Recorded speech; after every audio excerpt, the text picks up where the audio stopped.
बेबाक बात में आप सभी का इस्तकबाल। मैं हूं खुर्शीद रब्बानी और आज हमारे साथ हैं बिहार के साबिक चीफ मिनिस्टर जीतन राम मांझी साहब। बिहार में मांझी फैक्टर को इग्नोर नहीं किया जा सकता। कुछ दिन पहले तक एनडीए का हिस्सा थे, लेकिन अब महागठबंधन का हिस्सा हैं।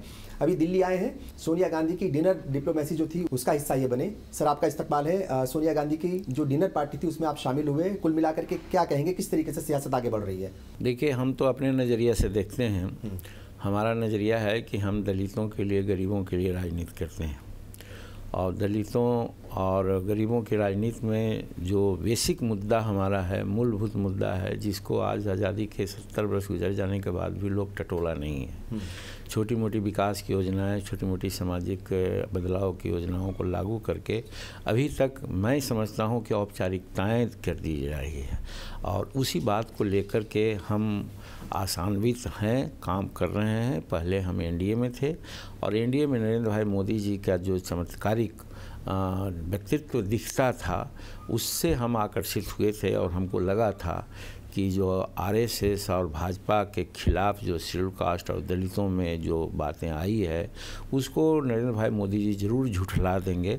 और फर्स्ट मीटिंग में हमने नरेंद्र भाई मोदी जी से कहा था कि हम आपके साथ हैं, इसलिए शेड्यूल कास्ट के लोग कुछ हमसे घृणा करते हैं या हमको एब्यूज़ करते हैं कि आप उस पार्टी के साथ चले गए हैं जहां शेड्यूल कास्ट के बारे में कोई सोच नहीं है। तो मान्यवर, हम आपसे अनुरोध करना चाहते हैं कि जब आपके साथ आप हैं तो हम जो कुछ सुझाव देते हैं उसको अगर आप इम्प्लीमेंट कर देंगे तो हमको कहने का एक मौका मिलेगा। और उसमें पहला यही था कि प्रमोशन में आरक्षण का बिल राज्यसभा में है। अगर व्ययगत हो गया है तो उसको फिर उद्धृत कराइए, अगर व्ययगत नहीं हुआ तो उसको पास कराने का प्रयास कीजिए। और हम लोग को भी जहाँ तक होगा ऑल पार्टी लोगों से अनुरोध करेंगे कि वो बिल पास हो जाए। एक बहुत बड़ा मुद्दा समूचे हिंदुस्तान के लिए था। दूसरा मुद्दा हमारा था कि जुडिशरी में हमारा रिप्रेजेंटेशन एकदम नहीं है, आरक्षण नहीं है। इस चीज़ को भी अगर कर देते हैं तो हम समझते हैं कि हिंदुस्तान के शेड्यूल कास्ट की जनता आपके खिलाफ मुंह फटफटाएगा भी नहीं और कहेगी कि सचमुच में जीतन मांझी वहाँ जा कर के हम लोगों के लिए काम किया।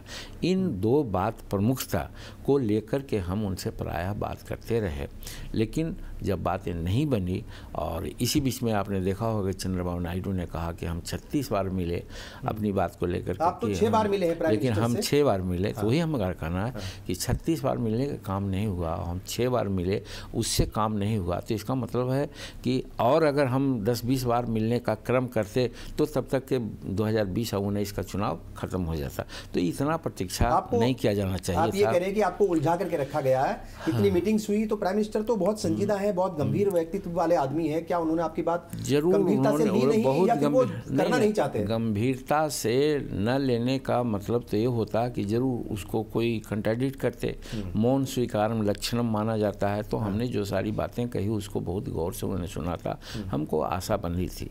लेकिन हम समझते हैं कि हो सकता है कार्रवाई भी कहे होंगे और आगे नहीं आया। तो हमको लगता है कि नरेंद्र भाई मोदी जी का चाहने पर भी वहाँ कुछ ऐसा मैकेनिज्म है कि ये बातें आगे नहीं बढ़ी। तो हमने ऐसा सोचा कि अब इनके साथ रहने का कोई सवाल नहीं है। और जब महागठबंधन में आए तो सोनिया जी का आमंत्रण हम लोगों को मिला अहमद पटेल साहब के माध्यम से। हम आए कल और बड़ा अच्छा लगा। करीब 20 पार्टियों के लोग आए थे, सबसे एक इंटरेक्शन हुआ, सब एक दूसरे से मिले, बातें हुई। सब्सटेंस कल का सिर्फ यही था कि ये एक ट्रायल था कि एक टेबल पर एक जगह कितने विरोधी दल जो भाजपा के हैं आ सकते हैं। इस माने में बहुत सफलतम मीटिंग रही, डिनर रहा। लेकिन मायावती दूर रही, उन्होंने किसी और को भेज दिया। अखिलेश यादव दूर रहे, उन्होंने किसी और को भेज दिया। ममता बनर्जी दूर रही, उन्होंने किसी और को भेज दिया। तो ठीक, सोनिया गांधी अगर बुला रही हो तो उनको आना चाहिए था, उन्होंने अपने जो है रिप्रेजेंटेटिव भेज दिए। नहीं, हो सकता है कि वो लोग भी समझ रहे होंगे कि हम अगर जाएं और कुछ लोग ना आवें तो हम हल्का पड़े, वो भी वाच कर रहे होंगे और उस वाचफुल स्थिति में उन लोगों ने ऐसा किया था। लेकिन यहाँ पर तो बहुत से लोग, बड़े बड़े लोग आए। तो अगली जो मीटिंग होगी मेरे समझ से, जैसा कि चर्चा वहाँ चल रही थी, वो सारगर्भित मीटिंग होगी और उस पर चर्चाएं होगी कि किस प्रकार से हम लोग भाजपा के अगेंस्ट में एक महागठबंधन समस्त हिंदुस्तान में कायम कर सकते हैं। हाँ साहब, महागठबंधन तो बहुत बनते हैं चुनाव से पहले, लेकिन चुनाव आते आते शर्तें इतनी बन जाती हैं या इतनी ज़्यादा शर्तें लगा दी जाती हैं अलग अलग पार्टियों की तरफ से कि वो बिखर जाता है महागठबंधन और हर किसी को अपनी पार्टी की पड़ी रहती है, फिर महागठबंधन कुछ नहीं रहता।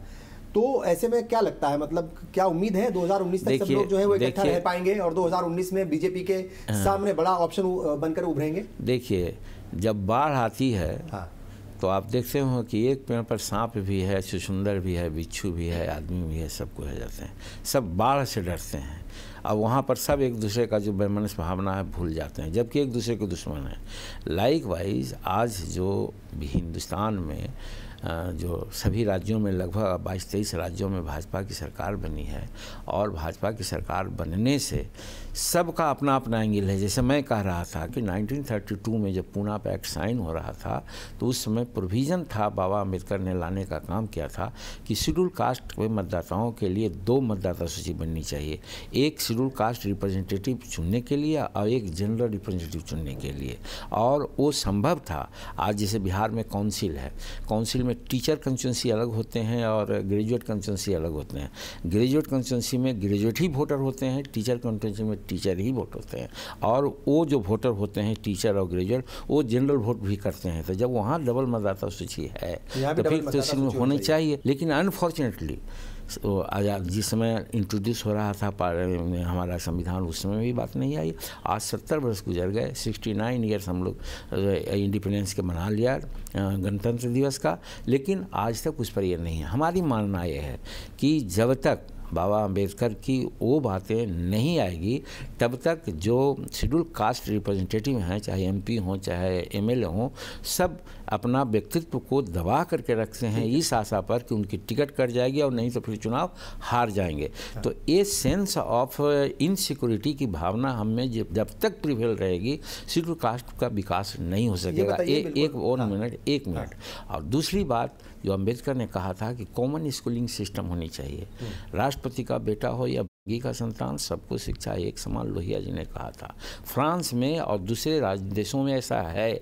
आज 70 वर्ष गुजर गए, हमारा बेटा वही सरकारी विद्यालय में पढ़ता है जहाँ कोई इंफ्रास्ट्रक्चर नहीं है, और दूसरे का बेटा जो अमीर है एक से एक पब्लिक स्कूल में पढ़ रहा है। बाई वर्चू ऑफ दैट वो 99% नंबर लाता है, 100% नंबर लाता है, और नौकरियों के लिए कट ऑफ मार्क्स अगर 90 है तो हमारे जो स्कूल के बच्चे जो पढ़ने वाले हैं वो 70, 75, 80 नंबर पर ला करके रुक जाते हैं, वारिंग सम एक्सेप्शंस।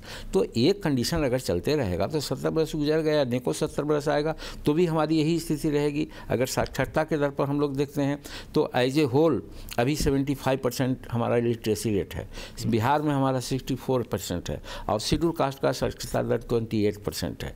आखिर 70 वर्ष में 28% हमारी साक्षरता दर आई है, जिसमें खाली नाम हम लिखने के लिए हैं, पढ़े लिखे नहीं हैं। तो आखिर कितना 70 साल गुजरेगा कि हमारा फुल लिटरेसी होगी? एक चीज़। दूसरी चीज़ कि आज जो एक दूसरे के प्रति जो भावना है कि आप शेड्यूल कास्ट हैं, आप अति पिछड़ा हैं, आप ये हैं, जब एक साथ पढ़ाई होगी, एक साथ खाना पीना रहेगा, एक तरह का ड्रेस रहेगा, एक वातावरण में रहेंगे, तो ये सारी भावनाएं हैं अपने आप विलुप्त हो जाएगी, और वहाँ पर आरक्षण की भी ज़रूरत नहीं होगी। By virtue of their merit they can get their job.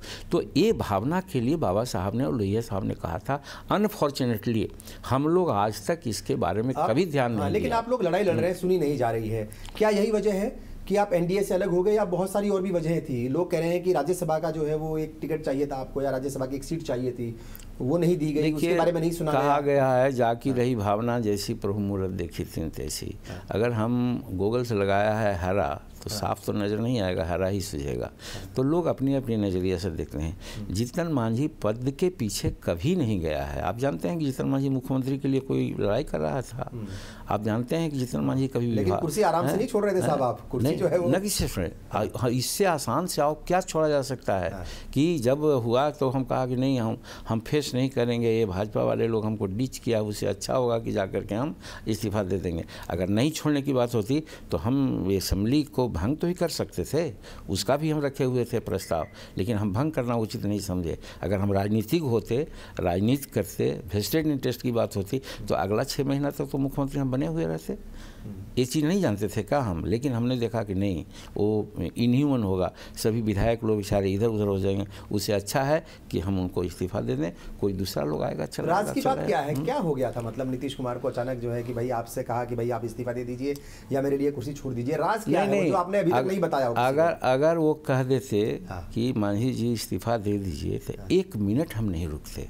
2005 में जब मंत्री उन्होंने बनाया था और आप लोगों ने कहा कुछ देर के बाद ही आपको हटा दिया था। हाँ, हटाया नहीं, हटाने की बात कौन थी, कैसे हटा देता, हमको सैक करना पड़ता उनको। लेकिन जब बात आई कि यहाँ पर एक दागी मंत्री आ गए हैं, तो हम कहा कि हम तो दागी नहीं अपने को समझते हैं, इसलिए कि हम पर तो मात्र FIR हुआ है, और जो चार्जशीटेड आदमी हैं भारत सरकार में मंत्री हैं, तो जानते हैं चार्जशीटेड इज डन, हम कैसे माने जाएंगे। लेकिन उसके बावजूद भी माननीय मंत्री जी आप कहते हैं, तो हम तुरंत उन्हीं से कागज़ लिया और इस्तीफा दे दिया। हम वही याद दिलाया कि साहब उस समय हमने वैसा किया था, तो जब मुख्यमंत्री में हम अगर गलत कर रहे थे या आप फिर मुख्यमंत्री बनना चाहते थे, सिर्फ अपने मुंह से कर देते मुखारबिन से कि मांझी जी अब हो गया, आप मौका दीजिए, 1 मिनट हम नहीं करते। लेकिन आप किसी से कहा कि जीतन मांझी को मार देंगे, जीतन मांझी पागल हो गया है, इत्यादि इत्यादि बात करके आप हमको डिमोरलाइज किया। तो है, हम गरीब के बेटा हो सकते हैं, लेकिन अपना स्वाभिमान तो है, इसलिए आपने जिद पकड़ ली कि ऐसे नहीं छोड़ूंगा। हाँ, ऐसे ऐसे कैसे होगा। तो वही हमने कहा कि इस तरह से नहीं होगा, या तो हम इस्तीफा दे देंगे या नहीं तो फिर ट्रायल ऑफ स्ट्रेंथ होगा। तो ट्रायल ऑफ स्ट्रेंथ में भाजपा वाले लोगों ने डिच किया। अगर 1 सप्ताह पहले अगर डिक्लेयर कर देते कि जीतन मांझी के मंत्रिमंडल को हम समर्थन देंगे, तो हमारी सरकार नहीं जाती। तो वहाँ पर भी उन लोगों ने डिच किया। कहने का मतलब कि भाजपा के लोग में अब हम कर सकते हैं कि ये भावना है कि शेड्यूल कास्ट के लोग आगे नहीं बढ़े। एक जगह मन नहीं लगता क्या जीतन राम मांझी का, वो अलग अलग पार्टियों में जो है आते जाते रहते हैं, क्या वजह? मन नहीं है, सवाल है कि जनहित की बात है, जनहित को करना चाहते हैं। आप मानते हैं कि नहीं कि आप सभी कुछ चूक हुई, हो सकता है कि आपको दोबारा फिर मुख्यमंत्री बनाया जाता? कोई चूक नहीं किया। वो गलत उदाहरण होगा कि अगर कोई हल्ला कर रहा है तो एगो रोटी का टुकड़ा डाल दो, चुप रह जाएगा। तो आज रोटी के टुकड़ा मेरे मुंह में डाल करके मेरे मुंह बंद करने के सिवाय कुछ नहीं किया जा रहा है।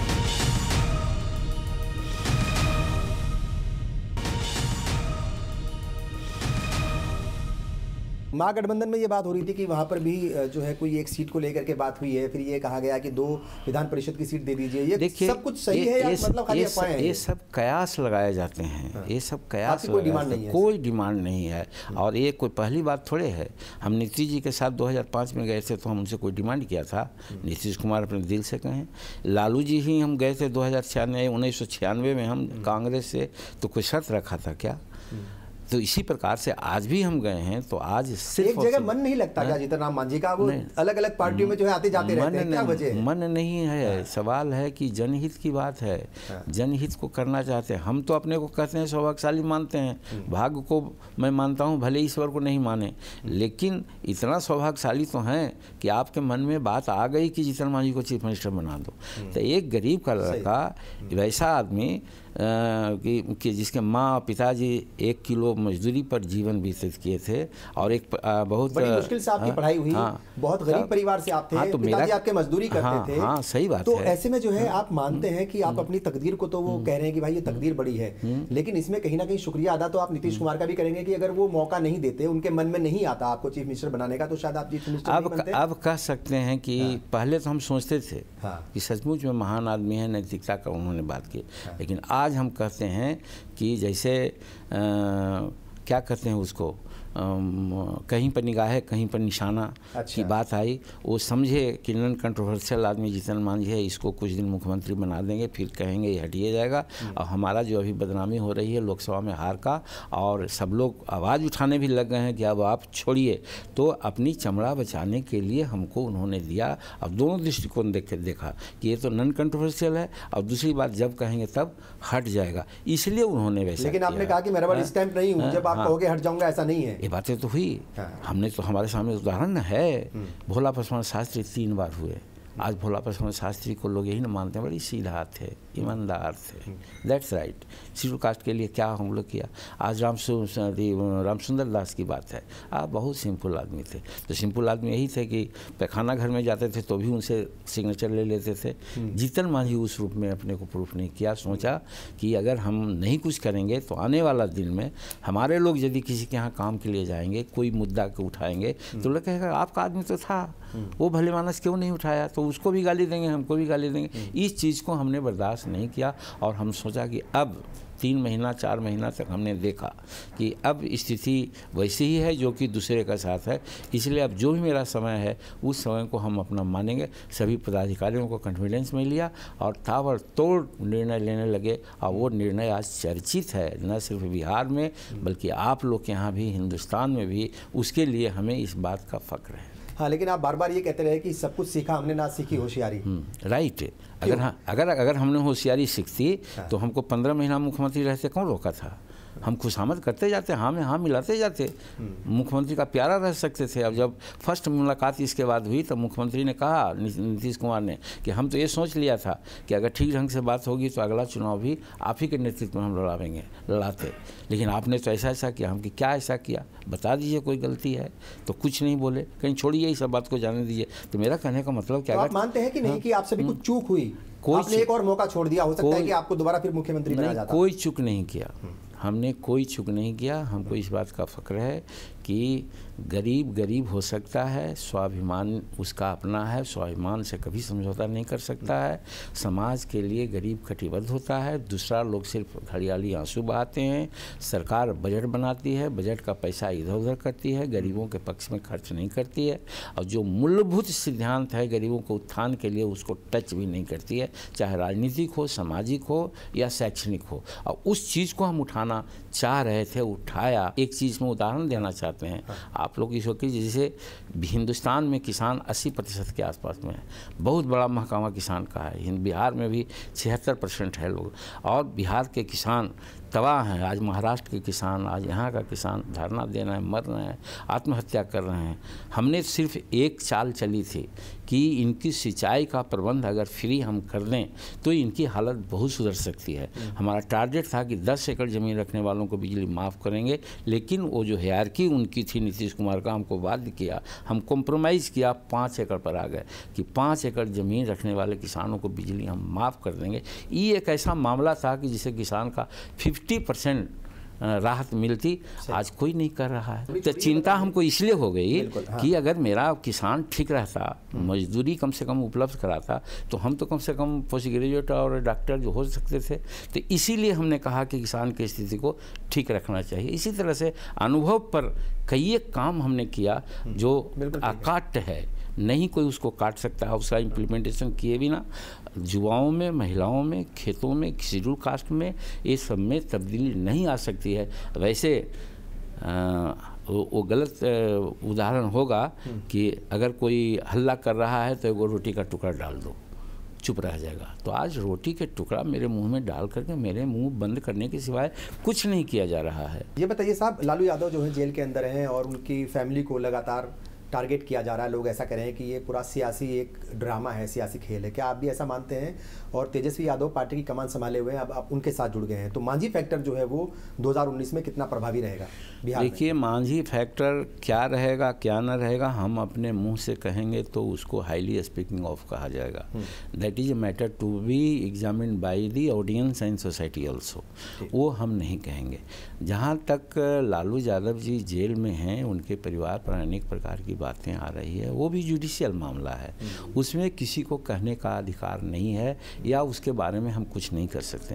लेकिन एक बात जो हम सुनते हैं कि आज तेजस्वी यादव पर या उनके परिवार पर बहुत प्रकार की बातें आई, तो आज 7 महीना 8 महीना तो हो गया, अभी तक तो चार्जशीट हो जाना चाहिए था, तो क्यों चार्जशीट नहीं हो रहा है?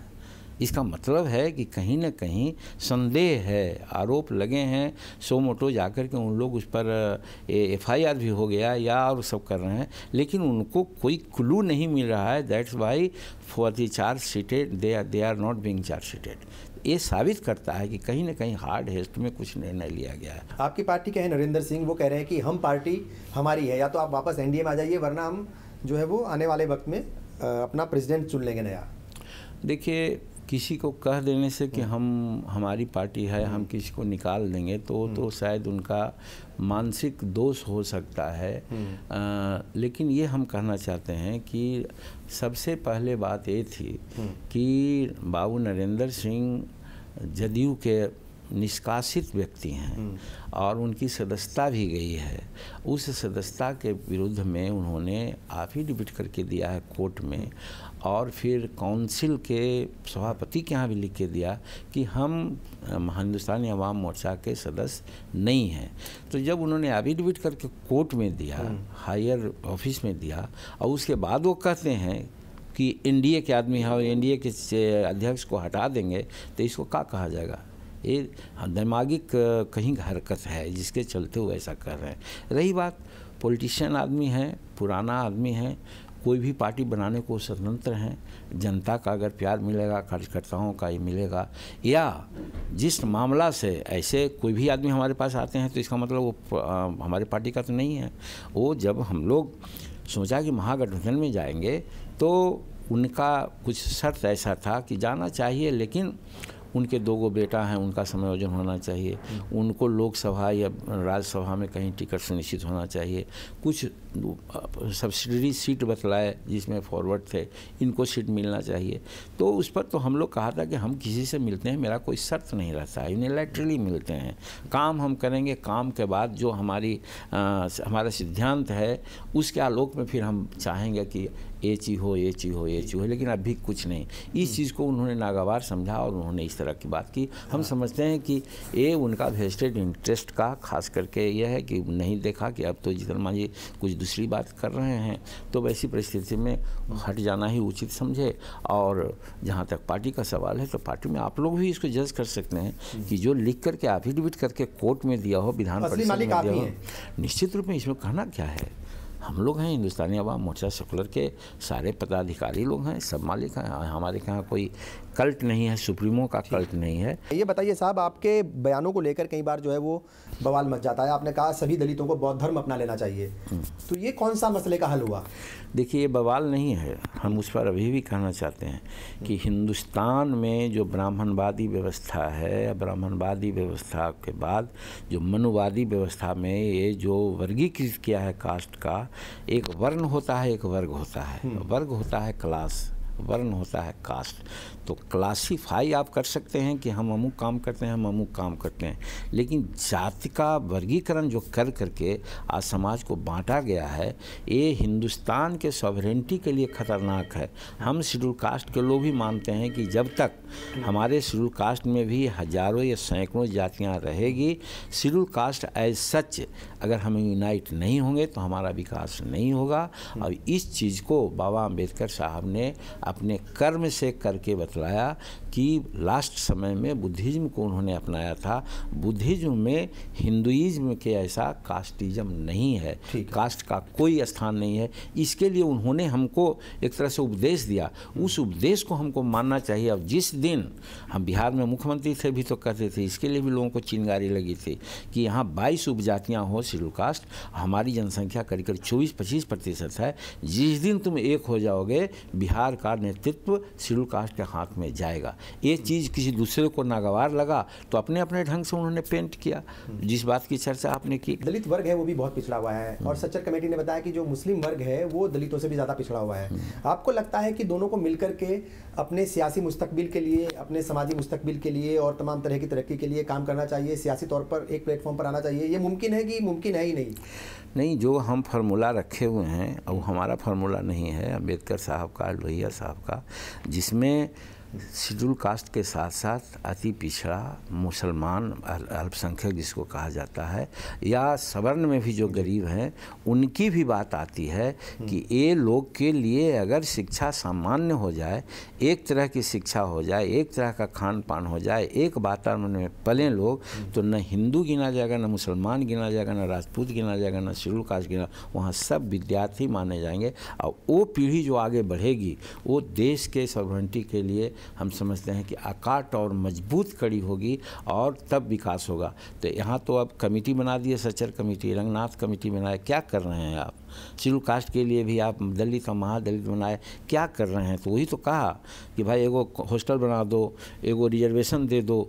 ये हमारा टेम्पोररी चीज़ है, घाव पर मलहम लगाने की बात है।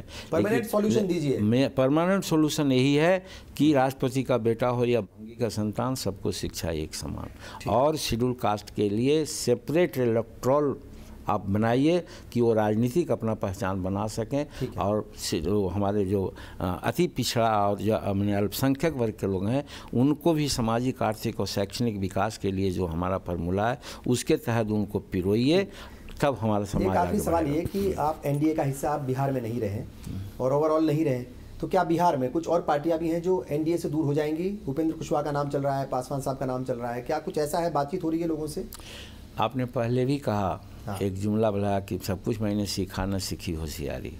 माने राजनीतिक टैक्स हमारे के यहाँ नहीं है, मैं नहीं जानता कि वो क्या करेंगे। मोटा मोटी हम समझते हैं कि वो भी बहुत खुश नहीं है वहाँ, लेकिन अभी एक सत्ता में है, अभी साल भर सत्ता की बात है। हो सकता है मंत्रिमंडल छोड़ने में उनको थोड़ा सा दिक्कत लग रही हो, लेकिन उनको वाकई स्थान शायद अगर न मिलेगा तो निश्चित रूप में है कि कहीं रास्ता वो देखेंगे। अब कहाँ जाएंगे न जाएंगे इसके बारे में फोरकास्ट नहीं करते हैं, लेकिन छोटी सी बातें करना चाहते हैं कि वो अभी सत्ता में हैं, पावर है उनके पास, वैसी परिस्थिति में वो अभी एनडीए की बात कर रहे हैं। अब वो नहीं है तो वही बता सकते हैं, हम विशेष नहीं कहें। सर हमसे बात की बहुत बहुत शुक्रिया, बहुत अच्छा लगा।